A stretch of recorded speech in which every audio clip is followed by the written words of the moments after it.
Alors ici, nous sommes sur une surface relativement grande, environ 35 hectares. Topographiquement, c'est un lieu intéressant pour une occupation humaine à n'importe quelle époque. Et puis, il y a des vestiges archéologiques qui étaient connus par prospection pédestre.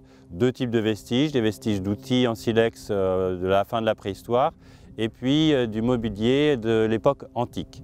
Donc ces trois éléments et la nature du projet font que l'État a émis par avis préfectoral une prescription de diagnostic archéologique. L'objectif étant de voir s'il y a ou pas des vestiges archéologiques et de les qualifier, comment sont-ils conservés, sur quelle surface et quelle profondeur. Et l'objectif étant de voir si le projet et les vestiges archéologiques sont compatibles entre eux. Le diagnostic consiste à sonder le sous-sol à l'aide d'une pelle mécanique à godet lisse de curage. Et on estime que lorsque l'on a exploré environ 10% de la surface, on a une bonne idée de la présence des vestiges et de leur répartition en surface et en profondeur. Le principe consiste à effectuer des tranchées réparties de manière régulière sur l'ensemble de la surface, qui sont orientées en fonction de la topographie, mais aussi en fonction des vestiges qui sortent ou pas, puisque donc il s'agit de comprendre l'organisation de ces vestiges. Techniquement, il y a une pelle mécanique qui est suivie par un archéologue, c'est-à-dire que le décapage se fait progressivement. L'archéologue est là pour voir si des vestiges sont dégagés, mis au jour par la pelle mécanique. Donc ici, nous avions deux pelles. Nous avons réalisé l'ouverture des tranchées sur environ 5 semaines, donc à deux pelles mécaniques, et puis une équipe de techniciens qui va réellement fouiller, dégager, enregistrer, dessiner, photographier les vestiges archéologiques eux-mêmes. Au total, nous serons restés 7 semaines sur le terrain. La profondeur des tranchées varie en fonction des vestiges eux-mêmes, mais également du sous-sol. Par exemple, ici, nous avons des pots d'alluvions relativement anciennes qui sont venus recouvrir les vestiges archéologiques. Donc pour atteindre ces vestiges, il faut descendre en profondeur. Un autre élément important est que l'on doit comprendre l'évolution, la détérioration de ces vestiges. Donc on descend aussi sous les vestiges apparents parce qu'il peut y en avoir encore en dessous, mais également pour comprendre la géologie, les différentes formations du sous-sol. Ce qui nous permet de comprendre effectivement pourquoi à tel endroit il y a des vestiges, pourquoi il n'y en a pas à d'autres, les phénomènes d'érosion, etc. Ce qui permet aussi à l'aménageur, dans un projet comme celui-ci ou de manière générale, d'avoir des informations précises sur le sous-sol en général. Ici, les profondeurs sont très variables puisque à peine 20 cm dans certaines zones de terre végétale, nous avons les vestiges archéologiques. Dans d'autres cas, il faut atteindre 50 cm, 70, 1 mètre. Et nous avons effectué des sondages beaucoup plus profonds, alors l'extrême étant à 3 mètres, mais nous sommes allés en général pour les sondages profonds à 1,50 m pour renseigner justement le sous-sol. Et nous avons effectivement trouvé des vestiges très anciens qui ont plus de 40 000 ans, mais qui étaient en position secondaire. Donc là, nous avions deux informations, à la fois sur les formations géologiques et sur le fait qu'il y ait des occupations très anciennes. Au cours du décapage, les structures archéologiques apparaissent. L'archéologue qui suit la pelle mécanique les pointe au sol par un système d'étiquette qui permet un enregistrement et l'équipe de fouille arrive pour dégager les choses beaucoup plus finement manuellement. Ici, on a à peu près le résultat de ce qui ressort juste après le décapage, juste après le passage de la pelle mécanique, à savoir un ensemble plus ou moins lisible, plus ou moins complexe de blocs, de pierres, de tuiles dans tous les sens. Donc là, c'est l'œil de l'archéologue qui va permettre de déterminer la présence de vestiges organisés de telle ou telle manière. Et effectivement, une fois que l'on a décapé manuellement, on peut mettre en évidence la présence de niveaux de sol. Ici, on a un radier de tuiles et également des murs qui se dessinent très bien ici avec les différentes pierres, mais également la présence de mortier que l'on voit ici. Et de l'autre côté du mur, nous avons des lambeaux de sol avec son radier de préparation en pierre, mais également le niveau de sol également très altéré, mais bien présent, avec ce béton ici qui formait le niveau de circulation sur lequel pouvaient évoluer les personnes qui fréquentaient le lieu. Deux types de vestiges ont été découverts, comme on s'y attendait un petit peu. La présence d'outils préhistoriques en silex, mais aussi de poteries de la fin de la préhistoire, ont été retrouvés sur quasiment l'ensemble de la surface, mais sans aucune structure archéologique elle-même. Donc nous avons des vestiges, je dirais, qui flottent dans le sous-sol, donc qui en limitent l'intérêt. En revanche, nous avons une occupation antique, une villa, une ferme gallo-romaine, avec toutes ces structures d'habitat, ces structures agricoles et tout son territoire d'exploitation. C'est le gros intérêt de la découverte, c'est que nous n'avons pas un bout de bâtiment de tel ou tel type, mais vraiment tout un terroir d'exploitation agricole. Le fait d'avoir une villa antique dans sa globalité sur son territoire, c'est quelque chose d'exceptionnel. Mais il ne faut pas imaginer que l'on a des murs de 2-3 mètres de haut. Très souvent, les vestiges, et c'est le cas ici, sont très arasés, malgré la protection des alluvions. Donc nous avons très souvent quelques assises de pierre ou simplement vraiment les niveaux de base, voire simplement les tranchées de fondation des constructions. Ce qui est intéressant dans cette zone, c'est que l'on voit qu'il y a différentes étapes dans la construction et dans la vie de cette villa antique. On voit très bien, par exemple ici, que l'on a un mur, en tout cas sa base ici, est partiellement conservé. Ce qui signifie que déjà il a été épierré, on est venu récupérer des pierres dans cette structure. Elle se décline là sur plusieurs mètres de long et vient ici former un angle. Donc on a un bâtiment qui se décline par ici. Et on voit très bien ici avec un type d'architecture totalement différent, notamment le mortier là, qui présente une couleur bien différente. On a donc ici un bâtiment qui vient se rajouter à celui qu'on vient d'évoquer. Donc là, deux étapes dans la construction. On voit qu'il y a une phase antérieure. Ce mur là ici qui est presque disparu, en fait a déjà un module de construction différent et une orientation différente. Donc là, on est vraiment dans une phase bien en antérieure, qui a été complètement camouflé par la face principale que l'on a aujourd'hui sous les yeux. Donc il y a une première villa, si on veut faire simple, qui est illustrée ici par ce mur totalement différent, avec une orientation distincte des orientations générales du bâtiment qui ressort le plus ici. Donc une complexité qui est mise en évidence par cet exemple ici que l'on retrouve dans d'autres cas de figure sur le terrain. Dans cette zone, on peut s'intéresser à ce système de chauffe que l'on a mis au jour, puisqu'on a une espèce de système central, système de chauffage par le sol, qui est assez typique des constructions antiques, que l'on a par exemple dans les thermes. Alors ici, nous sommes dans une villa.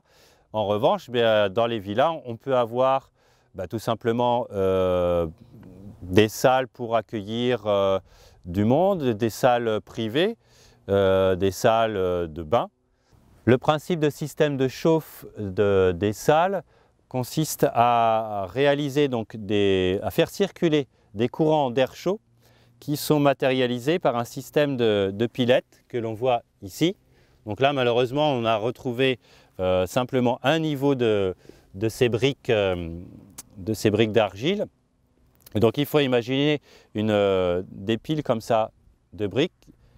Vous en avez toute une série qui se dessine ici et qui forment donc des canaux dans lesquels l'air chaud va pouvoir circuler et cet air chaud va chauffer par le sol les pièces de vie que l'on a donc au-dessus. Ce qui est intéressant également, c'est qu'en arrière, on voit un système de béton hydrofuge qui pouvait recueillir un bassin, peut-être pour chauffer de l'eau, tout simplement.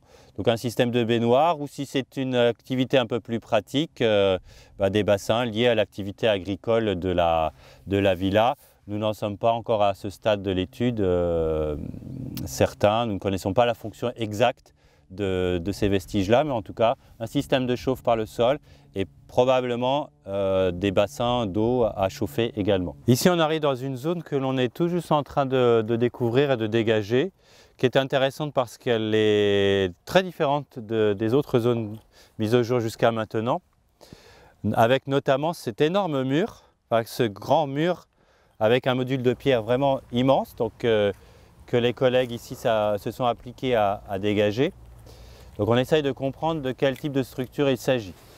Et pour ça, on dégage la structure elle-même et ses abords immédiats.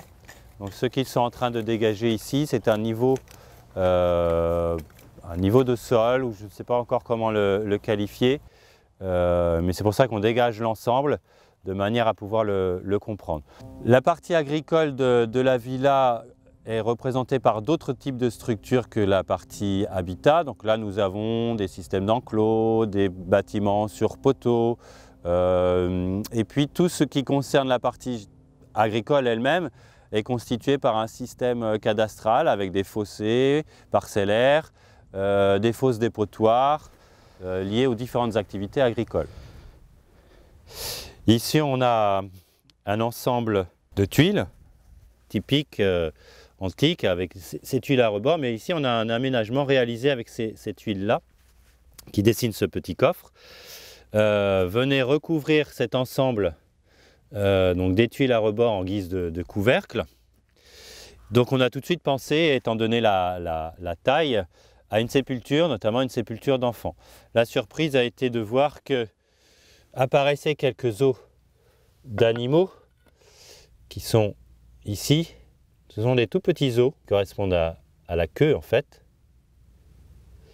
Donc on s'est dit attention, voilà, c'est perturbé par la présence d'un animal. Mais en fait pas du tout. Nous avons affaire à une sépulture entre guillemets d'un mouton, dont on voit le crâne ici. Et puis quelques éléments de pattes, enfin les éléments des deux pattes avant. Donc là vous avez le crâne avec l'arrière ici, le museau de ce côté-là et les deux pattes avant. Vraisemblablement un jeune mouton qui a été déposé dans ce coffrage de tuiles.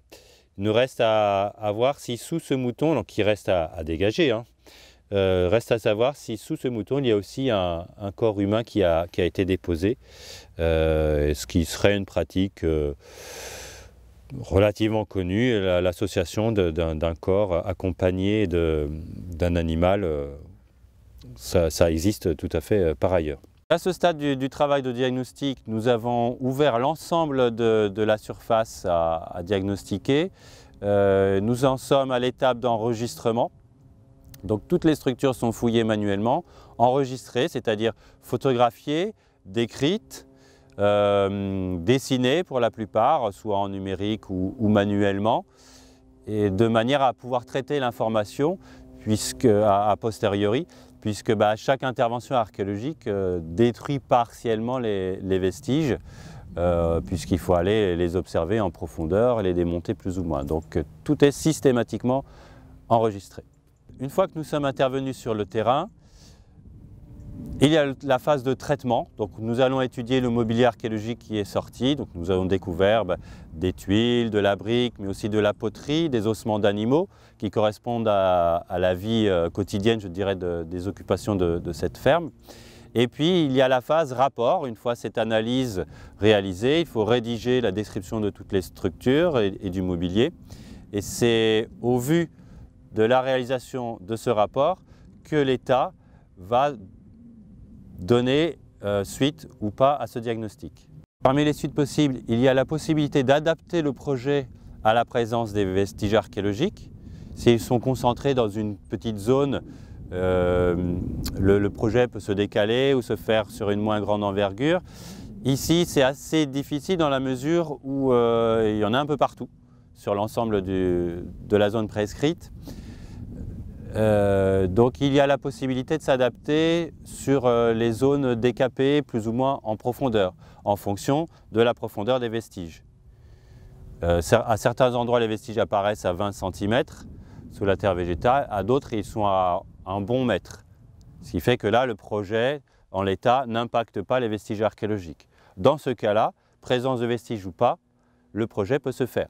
Dans les zones où le décapage va impacter les vestiges archéologiques, soit cette zone est exclue du projet, soit l'aménageur va devoir faire réaliser une fouille.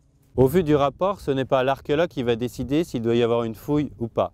c'est l'État qui, en fonction des cotes d'apparition, des niveaux d'apparition des vestiges archéologiques et des cotes de l'aménagement, que les deux vont être compatibles ou pas. S'il doit y avoir une fouille, cela ne retarde pas forcément le projet. Si, comme ici, la demande de diagnostic a été faite de manière anticipée, c'est-à-dire qu'on explore l'ensemble de la surface, l'aménageur a la possibilité de se rendre compte où sont les vestiges en surface et en profondeur. Ce qui permet dans le temps de prévoir largement l'organisation, la mise en place administrative d'une fouille et donc de ne pas décaler dans le temps le projet. Le diagnostic est une prestation publique que l'aménageur n'a pas à payer. En revanche, si le diagnostic met en évidence la nécessité de réaliser une fouille archéologique, cette fouille archéologique doit être payée par l'aménageur. C'est pour ça que dans le cadre d'un tel projet, il n'est jamais inutile de prévoir une enveloppe budgétaire dédiée à une fouille archéologique potentielle. Le coût de cette fouille est très variable puisqu'elle sera en fonction de la surface et du type de vestiges archéologiques à fouiller. Ici, le département a un service archéologique. Donc le diagnostic est réalisé par le service archéologique. La fouille répond au principe de marché public, donc il doit y avoir un appel d'offres. La présence d'un service archéologique dans une collectivité fait qu'évidemment la collectivité en question va pouvoir faire appel à son propre service et donc faire réaliser la fouille à prix coûtant et non pas en tant que prestation. Là, nous sommes dans les derniers jours de la phase diagnostique. Les derniers enregistrements se font. La pelle mécanique est déjà en train de reboucher les tranchées que nous avons réalisées. Pour respecter les terrains, systématiquement la terre végétale est mise de côté, les terres qui se trouvent en dessous sont également mises de côté de manière à pouvoir reboucher proprement avec les terres les plus profondes en dessous, la terre végétale par-dessus et lissée, chenillée à la pelle mécanique, de manière à ce que les terrains puissent être restitués et cultivables de la même manière qu'avant que l'on intervienne.